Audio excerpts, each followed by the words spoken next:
Bienvenidos, estimados participantes, en nuestra actividad síncrona del curso Reportaje y Producción Televisivo. Para mí es un placer poder compartir con ustedes, su facilitadora Gabriela Barreto. Con muchos de ustedes he podido coincidir en otros términos. Vamos a estar conversando el día de hoy acerca de la realidad virtual y la realidad aumentada. Mm, Ya vamos a estar iniciando. Esperar a ver si se conectan. Bueno. Tenemos allí la agenda que vamos a tratar en esta actividad síncrona, como son las nuevas narrativas en el reportaje televisivo, asimismo la realidad virtual y aumentada.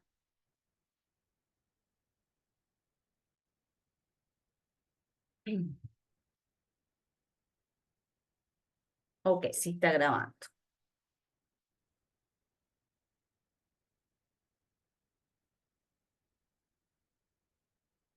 Hoy, en nuestra actividad síncrona, vamos a estar conversando y vamos a iniciar hablando de esas tecnologías emergentes que están transformando de una manera radical la forma en que estamos concibiendo, produciendo y estamos consumiendo el periodismo audiovisual.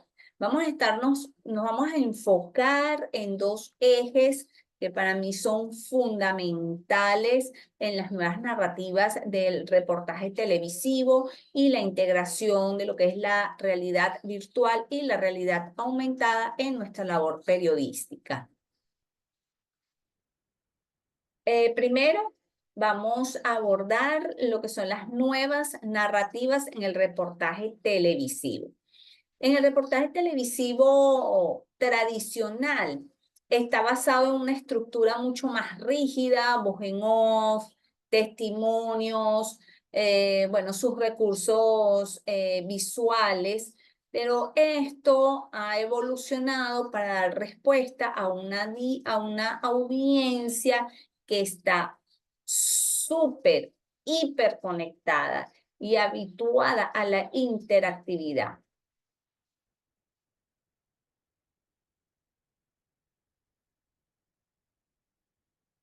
Ahí, cuando hablamos de estas estructuras o estas nuevas narrativas en el reportaje televisivo, hablamos de las estructuras no lineales, que es el relato que ya no exige un recorrido cronológico de principio a fin, donde el espectador puede navegar por distintos modos informativos, eligiendo qué ángulo, qué testimonio quiere profundizar. Tenemos los transmedias, que es un reportaje televisivo moderno,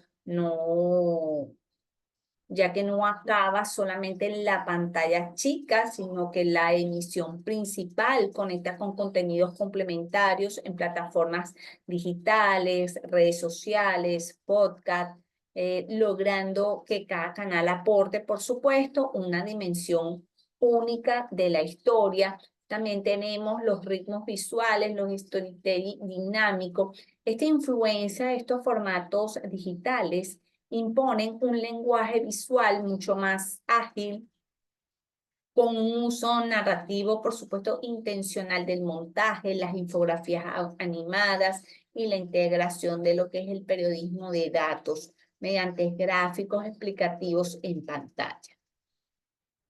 Como segundo tema, vamos a estar hablando ahora de lo que es la realidad virtual y esa realidad aumentada en el periodismo. Cuando hablamos de la realidad virtual y de la aumentada, nos referimos al paso del periodismo de ese periodismo que es de observación al periodismo de experiencia, ¿ok? El periodismo, la realidad virtual nos referimos al periodismo inmersivo. ¿Cuál es ese periodismo inmersivo que que adopta la realidad virtual? Es el que introduce al espectador directamente dentro de una escena mediante unos entornos de reconstrucción tridimensionales, entornos de 360. Son esos efectos de presencia y de empatía al colocar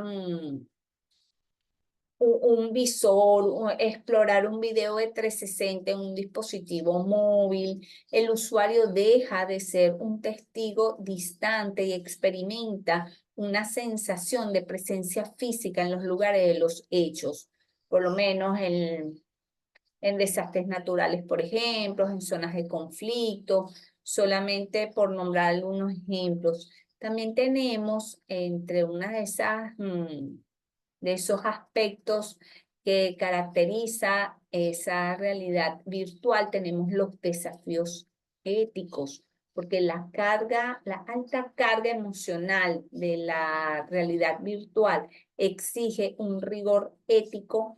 No se debe manipular esta reconstrucción de hechos ni generar sancionalismo, sensacionalismo cuando se abordan estas realidades que son vulnerables.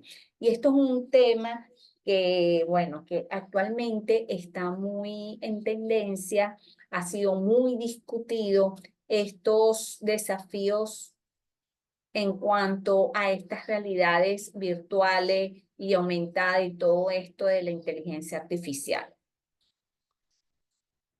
Ahora bien, vamos a hablar un poco de lo que es la realidad aumentada, ese contexto o esa ilustración en vivo, a diferencia de la realidad virtual. Esta realidad aumentada no aísla al usuario, sino que está allí, lo superpone con elementos digitales, gráficos, mapas interactivos, sobre el entorno real de lo que es el estudio de televisión. Dando un poco la explicación pedagógica de estos eventos complejos, esta realidad aumentada permite al periodista poder explicar sucesos difíciles de captar con una cámara convencional. Es el recorrido, por ejemplo, de un fenómeno meteorológico, la mecánica de un accidente o la anatomía de un descubrimiento científico.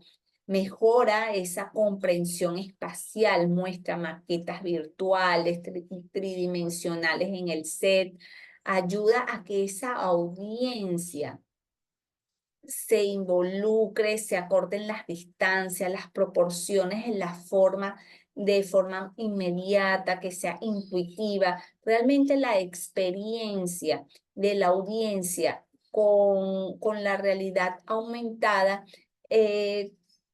eleva el nivel de experiencia al consumir una información o un contenido, un reportaje informativo.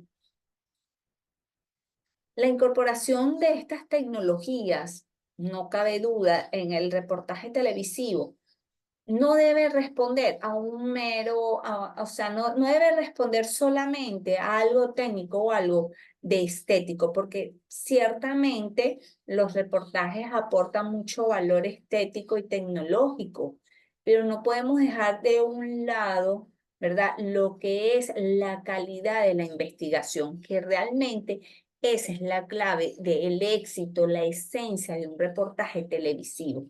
Y más si tomamos en cuenta lo que es la precisión informativa y el compromiso ético. Y ahí siempre hay que recordar que es que el reportaje como tal es uno de los géneros periodísticos mucho más completos. Y estas herramientas inmersivas son extensiones de ese lenguaje audiovisual que nos permite contar la verdad con un impacto y una claridad que llama la atención, que capta la audiencia y genera esa experiencia que busca el usuario. Voy a aprovechar la oportunidad también para conversar un poco de la importancia de las técnicas periodísticas. Bueno, tomando en cuenta también que está dentro de nuestro plan de estudio y que lo van a, por supuesto, se va a abordar y está contemplado en el campus virtual. Las técnicas periodísticas son estos conjuntos de metodología, estándares que garantizan esa precisión y la veracidad de la información. Cuando hablamos de esas técnicas periodísticas, tenemos el rigor y verificabilidad, la jerarquización del mensaje, la neutralidad del mensaje y la calidad. Vamos a hablar acerca del rigor y la verificación. La aplicación estrictamente de la técnica del contraste de las fuentes, de la verificación de los datos y la documentación que evita la propagación de desinformación o fake news. Esta técnica informativa es muy importante. ¿Por qué? Porque mientras más credibilidad y mientras más veracidad tenga tu información y más fuentes informativas y de verificación de datos tú puedas utilizar y consultar, se minimiza el riesgo de la desinformación. Y por supuesto que mientras más fuentes informativas y más verifiques esos datos, tu información va a tener credibilidad y como comunicador social y profesional del periodismo vas a tener una credibilidad como profesional de la comunicación. Tenemos también la jerarquización del mensaje. Estas estructuras clásicas como la pirámide invertida o las 5 H permiten ordenar estos hechos según su relevancia, facilitando la comprensión rápida por parte del público. La jerarquización es muy importante y sobre todo la claridad en cómo se va a transmitir ese mensaje. La neutralidad. La técnica enseña la diferencia entre hechos, opiniones e interpretaciones, manteniendo un lenguaje preciso, conciso y que por supuesto, sea accesible a las audiencias. Mientras que las técnicas periodísticas aseguran que el contenido sea cierto, sea veraz, sea bien estructurado, estas narrativas garantizan que sean comprensibles, relevantes e impactantes. Ambas dimensiones se complementan para poder convertir un simple dato, una acumulación de datos de algún hecho que tenga algún impacto en la sociedad, en un periodismo de calidad, con un propósito transformador, siempre recordando, y voy a reiterar aquí, la responsabilidad social que tiene el periodista, con ética, con respeto y siempre apegado a esa ética que debe caracterizar cualquier ejercicio del periodismo. Estoy atenta para cualquier duda, si requieren una asesoría, si necesitan que se les programe otra actividad síncrona, estoy totalmente a la orden. Pueden contactarme a través de la mensajería en privado o por el foro de dudas. Asimismo, pueden estar atentos a las informaciones que se publican en el foro de novedades del facilitador. Para mí, bueno, ha sido un placer poder realizar esta actividad síncrona y poder darles como un resumen, una breve explicación de estos puntos que están contemplados dentro de nuestro plan de evaluación. Muchísimas gracias.